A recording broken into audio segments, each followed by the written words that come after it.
Daré ahora la palabra a la representación del ilustre Estado de Paraguay para que realice el interrogatorio correspondiente. Solicito indicar a la Corte el nombre de la persona que hará el interrogatorio y proceder con este. Honorable Corte, las preguntas las realizaré yo, Sergio Cosia, Procurador General de la República del Paraguay. Adelante, por favor.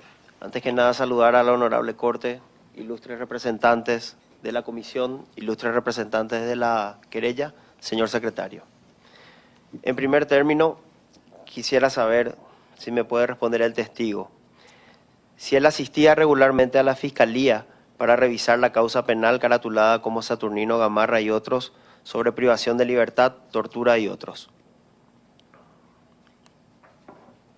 Nosotros éramos informados por nuestros abogados del proceso que se estaba dando en esa causa, pero siempre, por supuesto, manifestamos nuestra disconformidad. Yo he manifestado claramente mi disconformidad a los fiscales con ocasión de la reconstrucción del rescate de mi persona y la del señor Anuncio Martí, el del día 30 de enero. ¿Por qué? Porque a esa altura, aún en el año 2002, los señores fiscales no estaban realizando muchísimas diligencias que nosotros considerábamos fundamental para que el proceso vaya adelante y esto no quede en la impunidad. Gracias. Es más, le pedí a los 3 fiscales intervinientes, al fiscal Duarte, Arregui y Sánchez, que se retiren de esa diligencia, y participó solo uno de los fiscales porque la presión que nosotros teníamos como víctimas era tan grande y la frustración era tan grande que no conseguía hablar ya a esa altura con esos fiscales. Y en ese contexto, dígame, ¿usted solicitó o le solicitó a sus abogados de algún tipo de queja por escrito? ¿Presentó alguna recusación o manifestó el ejercicio del auxilio judicial al juez penal de garantía? Es decir, ¿ejerció alguno de los derechos que tenía consagrados en la República del Paraguay?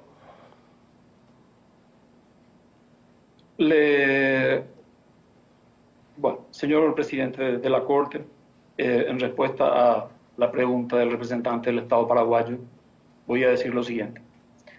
En la audiencia preliminar del caso mencionado de secuestro y tortura que sufrimos con el señor Anuncio Martí, hemos presentado, sí, todos los escritos y requerimientos correspondientes ante la jueza Griselda Caballero. Eso ya fue a principios del año 2003.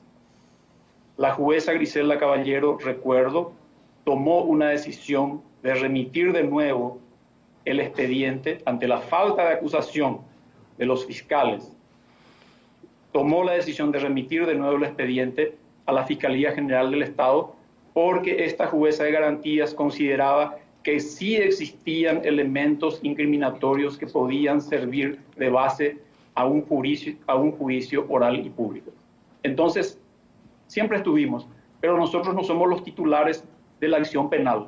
Los titulares de la acción penal son los miembros del Ministerio Público y nosotros solo podemos hacer reclamos y observaciones. No tenemos el poder efectivo de dirigir, ni mucho menos los medios para dirigir la investigación. Gracias. Entiendo entonces que no recusó a ninguno de los fiscales. Siguiente pregunta. Si formuló denuncia contra alguno de los agentes fiscales intervinientes ante el jurado de enjuiciamiento de magistrados por mal desempeño de sus funciones.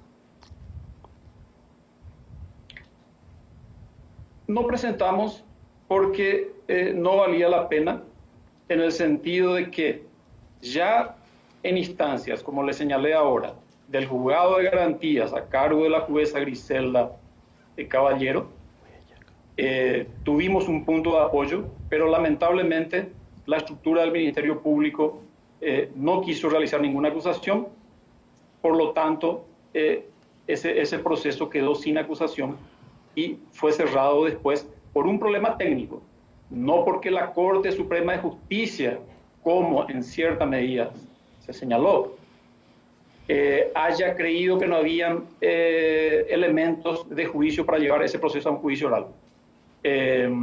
Meramente ese proceso quedó ahí porque no hubo acusación del Ministerio Público. Gracias. Siguiente pregunta. Diga al testigo si es cierto que su abogado Rubén Lisboa participó de tratativas con el Estado paraguayo en el año 2010 en la negociación de un acuerdo de solución amistosa para poner fin a este contencioso internacional, estableciendo como una de las condiciones su desvinculación del caso de los Santos, Saldívar y otros sobre secuestro. En el año 2009, el procurador Enrique García tomó contacto directo conmigo, manifestó que había un interés del gobierno paraguayo de conversar una salida amistosa. El señor Rubén Lisboa se presentó, el abogado Rubén Lisboa se presentó, conversó con el procurador general, el señor Enrique García. Elaboraron una carta de intenciones donde no se tocó ese punto que usted está señalando. Y en el año 2010, ese inicio de tratativa acabó por el hecho de que el Estado paraguayo, como ya dije anteriormente, emitió una propaganda que a mi criterio es ilegal según la ley paraguaya internacional, ofreciendo una recompensa de $100.000 por nuestra captura, por la captura mía, del señor Martí y del señor Colmán.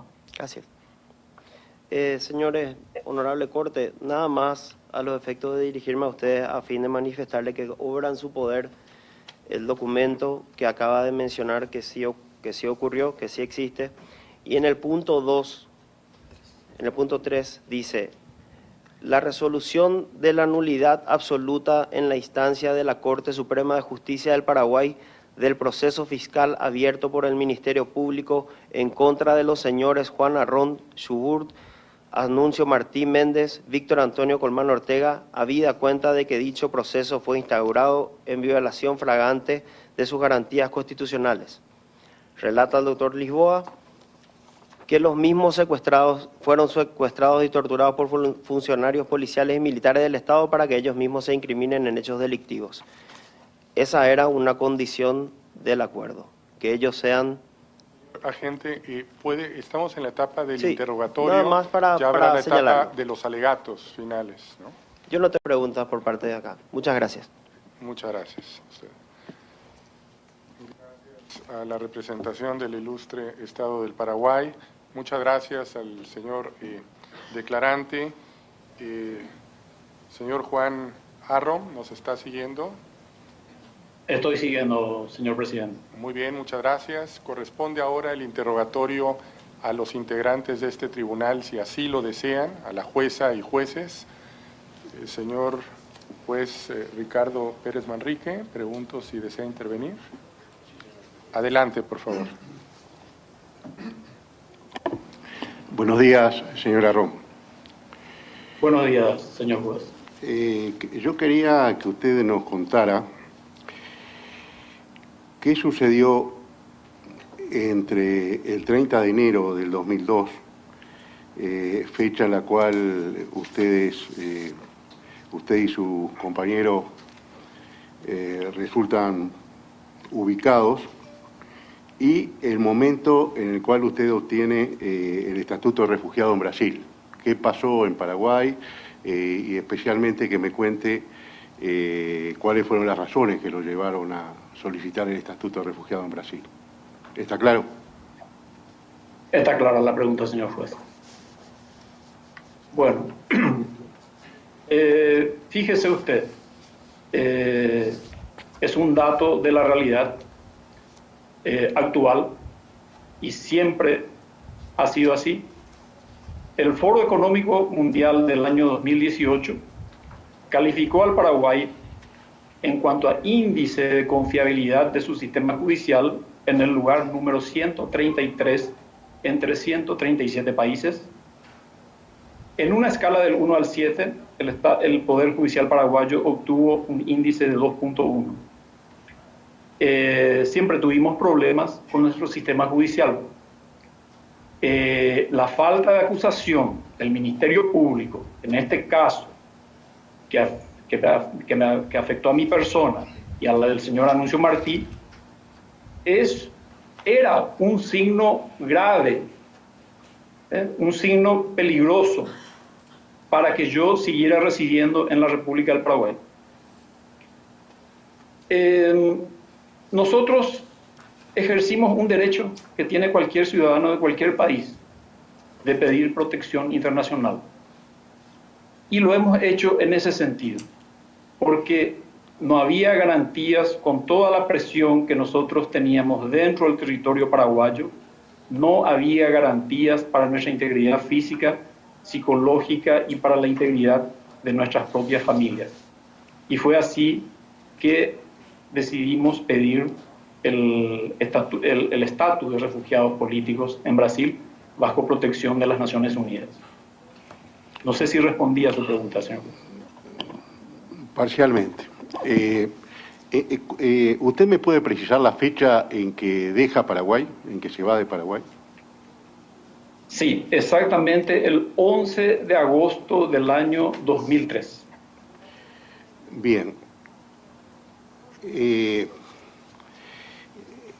Entre la fecha, entre el 19 de enero, entre el 30 de enero del 2002 y el 11 de agosto del 2003, ¿usted recibió alguna citación, fue indagado, tuvo algún contacto con el proceso penal vinculado con la investigación de un secuestro notorio que había sucedido en esa época en Paraguay?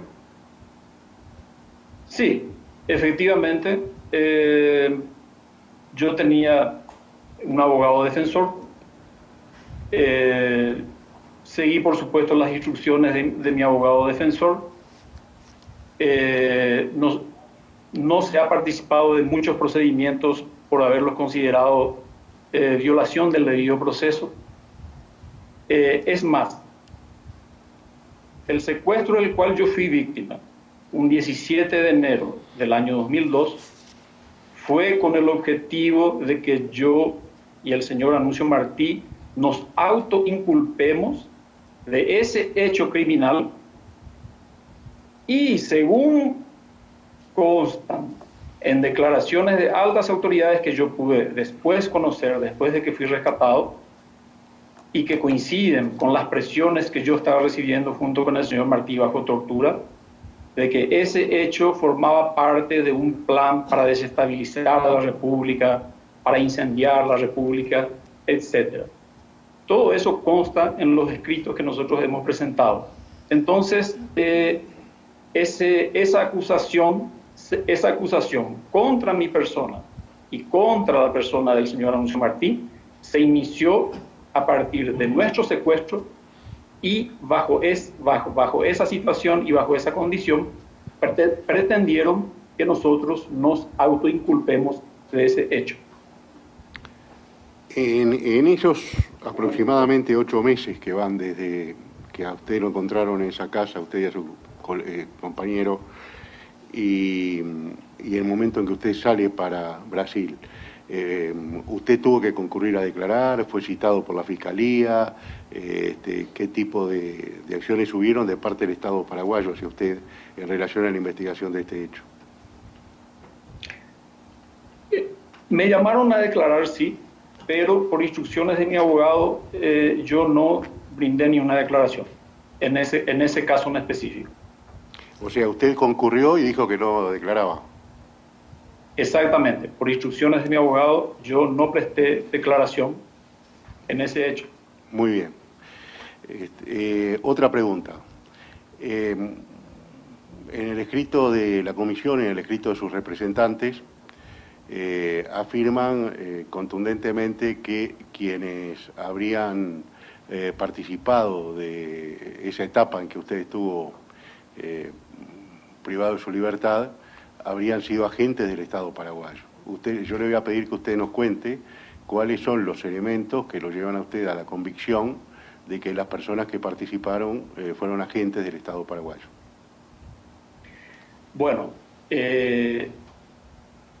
los agentes que nos tenían secuestrados y que nos torturaron se presentaron a cara descubierta en todos los días en que nosotros estuvimos secuestrados, todos ellos actuaban a cara descubierta.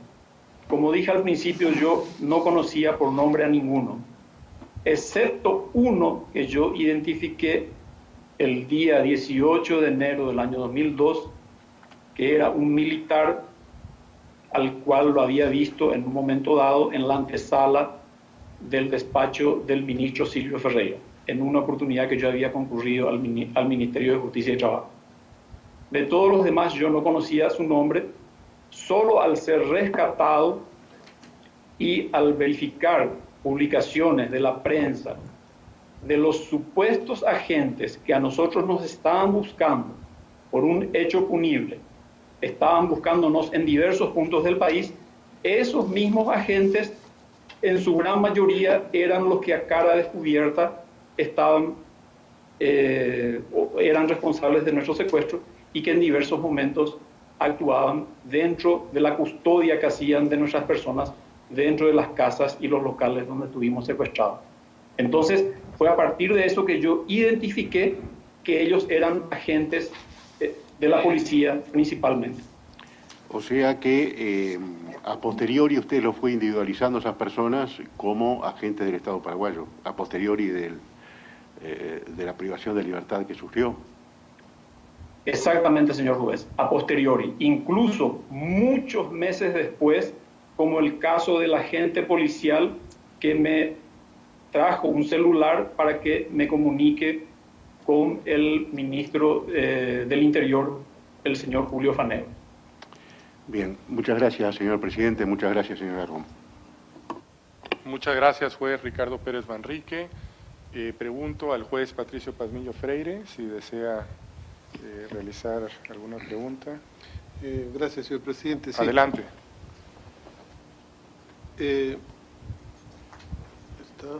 ¿Sí nos está escuchando? Lo estoy escuchando, señor juez. Usted dijo que a la fecha, a la época en que sucedieron los hechos, usted estaba en un proceso de actividad política. ¿Podría describirnos cuál era esa actividad política, el grupo al que pertenecía? ¿Era un grupo de carácter legal o ilegal? ¿Qué se proponían como misión? ¿Qué actividades realizaban? Sí, señor juez, con mucho gusto. Es un movimiento que se formó después de la salida del régimen militar paraguayo en el año 1990, un movimiento denominado Movimiento Patria Libre, de orientación socialista, un movimiento de carácter legal que desarrollaba actividades tanto electorales como actividades en el ámbito social. Fui inclusive candidato a intendente de la capital en el año 1991. Este movimiento participó en otros eventos de elecciones generales, como en el año 1993, elecciones municipales. Entonces, en esa época, al año 2002, estábamos en un proceso de pasar de movimiento a constituirnos como partido político nacional. Entonces, no sé si respondo a su pregunta, señor juez. Sí, quiere decir que era público y notorio que ustedes realizaban actividades políticas a la luz pública. Así mismo, señor juez, tanto que, como dije al principio, el día anterior al cual yo fui secuestrado, el día 16 de enero, un día miércoles, acudí a la Radio Nacional, Radio Cardinal, a dar una larga entrevista sobre todo el proceso de desarrollo de nuestro movimiento y sobre el proceso de desarrollo que estábamos realizando ese año a los efectos de constituirnos ante la Junta Electoral del país como partido político nacional. Y esta información, estos hechos que usted nos relata, ¿fueron acreditados, fueron documentados en el proceso judicial? ¿Ustedes presentaron pruebas, documentos al respecto? Sí, está acreditado en las declaraciones nuestras, está acreditado por material periodístico.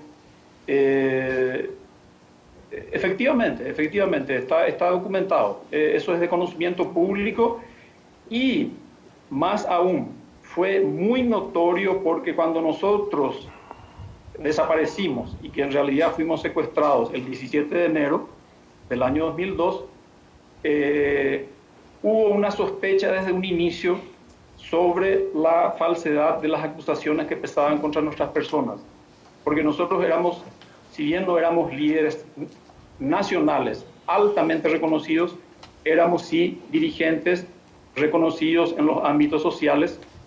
Entonces levantó sospechas todas las acusaciones que pesaban contra nosotros, principalmente de que nosotros estábamos supuestamente prófugos. El Estado realizó una supuesta búsqueda nuestra en distintos puntos del país, sin éxito. El Estado informó que nosotros estábamos pidiendo en ese tiempo asilo político a embajadas, cosa que no era ajustada tampoco a la verdad. Entonces, esos 14 días en que nosotros estuvimos secuestrados, fue más notorio aún el hecho de que nosotros proveníamos de un movimiento político de actuación legal en la República del Paraguay. Gracias. En el proceso de detención o de secuestro que ustedes denominan, el objeto era únicamente o fue únicamente buscar la autoinculpación de ustedes, o también era referido a sus actividades políticas, no averiguaban sobre el destino del dinero del secuestro.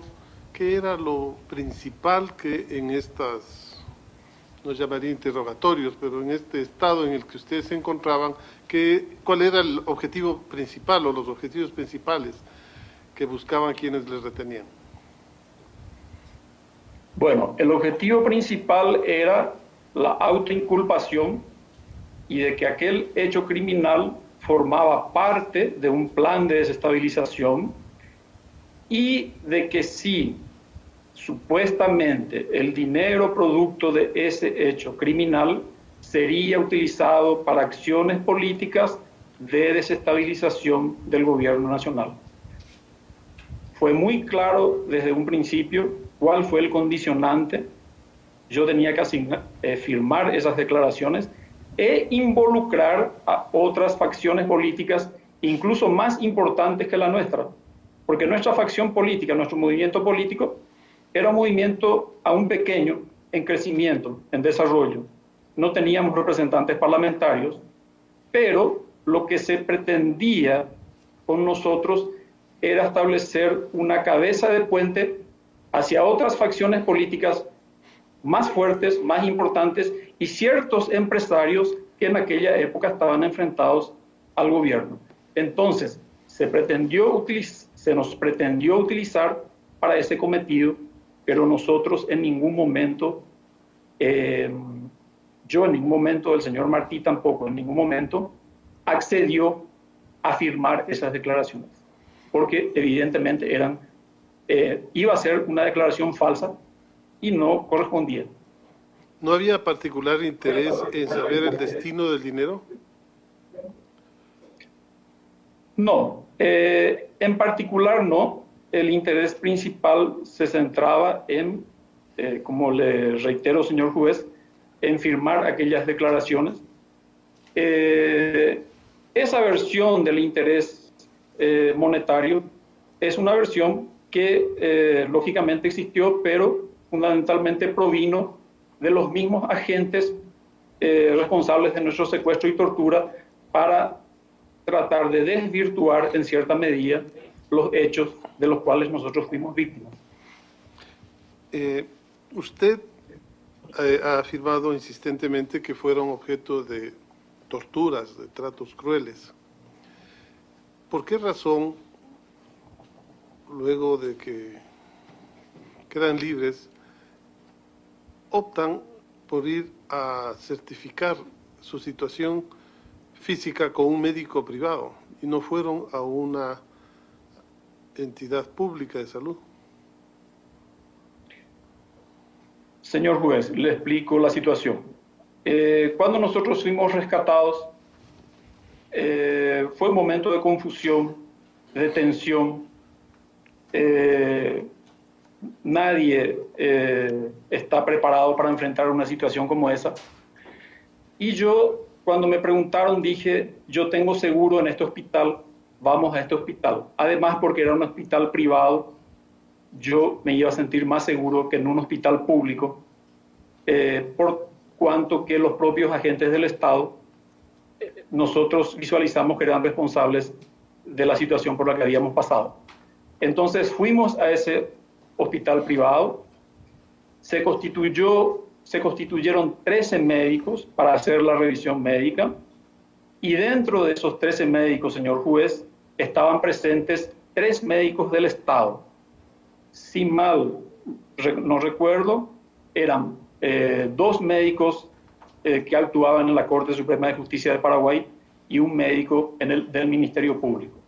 Entonces, nosotros no elegimos quiénes iban a hacer la revisión médica, eran médicos que estaban en ese momento en ese hospital, y desconozco de los 3 médicos que eran funcionarios del Estado, de la Corte Suprema de Justicia y del Ministerio Público, en qué condiciones participaron, pero ellos participaron de esa junta médica y ellos firmaron ese informe médico. Eso es lo que me consta, señor juez.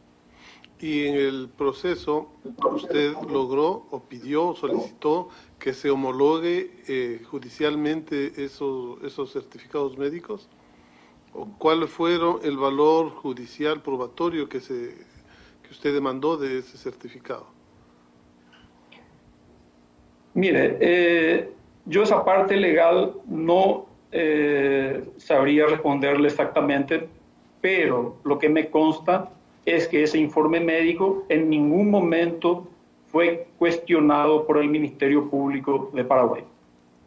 Hasta que se cerró ese proceso sin acusación por parte del Ministerio Público de Paraguay, no existió ningún movimiento o ninguna acción del Ministerio Público en el sentido de decir que ese informe médico no carecía de validez. Por el contrario, entiendo que hasta hoy día no se ha cuestionado la validez de ese informe médico. No ha sido controvertido, no fue controvertido procesalmente. Así mismo, señor juez, no fue controvertido. Bien, usted hizo referencia o aludió a nombres de 3 altos funcionarios de la época: ministro Ferreira, ministro Fanelo y un señor Fanelo y un señor Gamarra, que supuestamente mantuvieron contacto con usted. Estos supuestos contactos, relaciones o declaraciones fueron llevadas al proceso. Usted pidió que ellos declaren. ¿Qué pasó con estas conversaciones? ¿Fueron convalidadas en el proceso como prueba? ¿Qué hicieron ustedes como supuestas víctimas frente a esto? Sí, señor juez. Todo lo que yo he relatado aquí de los sucesos del 17 al 30 de enero constan en el proceso fiscal abierto por el fiscal Fabián Centurión, con mucho más detalle de lo que yo le estoy brindando aquí.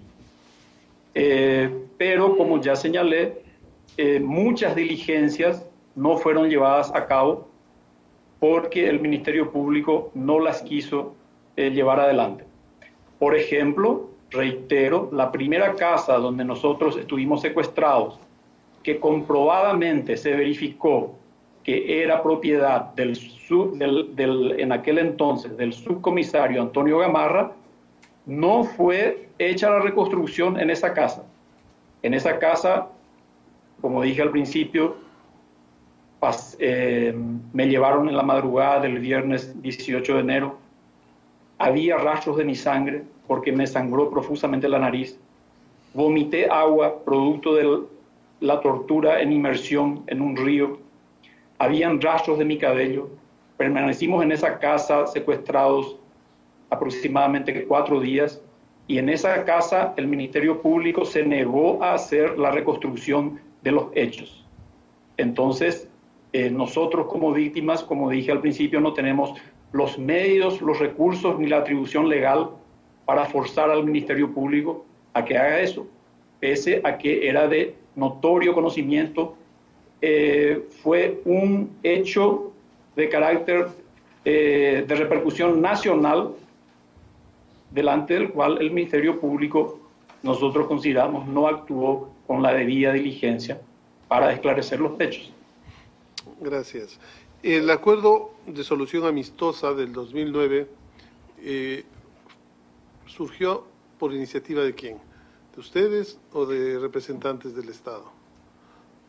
Surgió por iniciativa del gobierno paraguayo, representante del Estado paraguayo, en ese caso el ex procurador Enrique García, y como ya lo señaló el representante del Estado paraguayo, tenía una serie de cláusulas,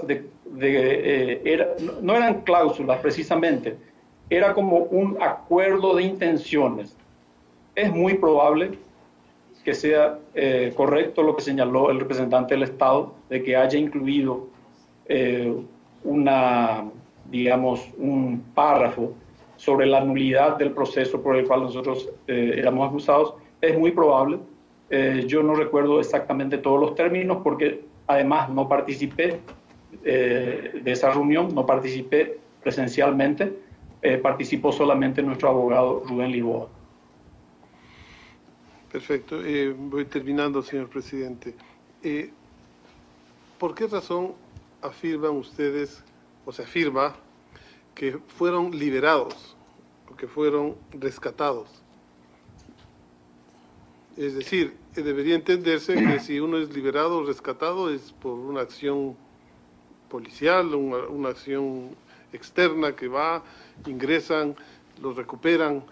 ¿Por qué razón hacen esa afirmación recurrentemente? Bueno, le digo señor juez, lo siguiente. Fuimos rescatados no precisamente en los términos que usted lo está colocando, exactamente. Nosotros no fuimos rescatados por una fuerza policial pública, no fuimos rescatados por el Estado. Fuimos rescatados por civiles, familiares. En cierta medida la prensa contribuyó a eso. ¿Por qué? Porque quienes nos mantenían secuestrados huyeron al ver a la prensa y al ver a personas que se estaban aglomerando enfrente a la casa donde nosotros estábamos en condición de secuestrados.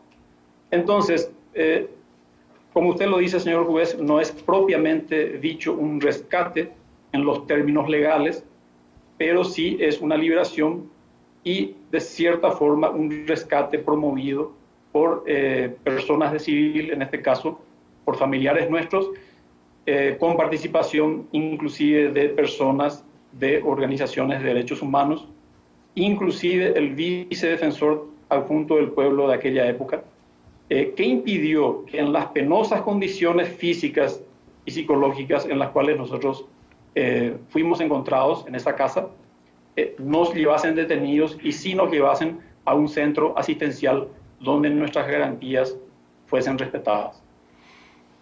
Con esto concluyo. Y como estaban familiares suyos en este grupo, ¿algún momento usted conversó, preguntó, y cómo se enteraron de que ustedes estaban ahí? ¿Quién fue? ¿Quién les advirtió? ¿Cómo sabían que estaban en esa casa para que llegue tanto la prensa y sus familiares? Sí, yo conozco los detalles generales de esa situación y, señor juez, entiendo que mi hermana Cristina Ron, que también es víctima y es la próxima declarante, va a brindar mejor esos detalles. Pero sí entiendo que ella recibió una comunicación de una persona que tenía cierto conocimiento de la persona de ella, porque ella también era una persona conocida en esa región por ser miembro de un partido político importante del Paraguay, que era el Partido Liberal, Ella fue candidata a intendente en esa zona, entonces ella era una persona conocida y entiendo que por ese motivo ciertas personas hicieron contacto con ella vía telefónica para informarle sobre la sospecha de que mi persona y la del señor Anuncio Martí estábamos retenidos en ese domicilio, en esa casa.